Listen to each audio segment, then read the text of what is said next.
So this man that I met, his name is Raphael. I was at the park with my kids, and I just began to have a conversation with him. And he asked me, "So what do you do?"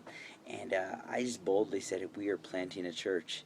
And he kind of got taken back and began to just ask me more questions. And he goes, "Well, where? How? What kind of church?" And he said, my sister-in-law's a minister here at a church, and I won't give you the name, but he said, I don't like that church. And I began to say, well, why don't you like it?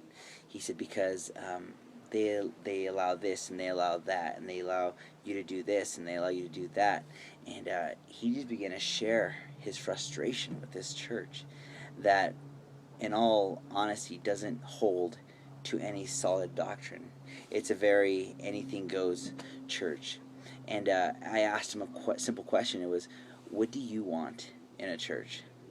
And his response was very very vulgar. He said, "This is what I want," kind of trying to get a reaction from me. Um, and I kept asking him, "Well, no, seriously, what do you want?" And he wouldn't answer.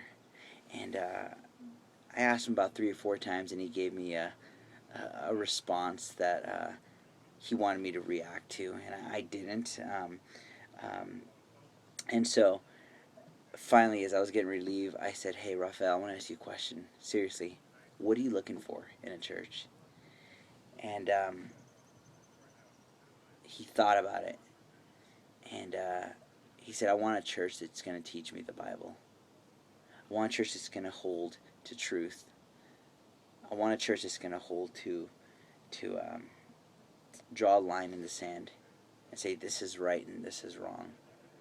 And really what he was looking for was a church that didn't back down, a church that wasn't built to please people, but to please God.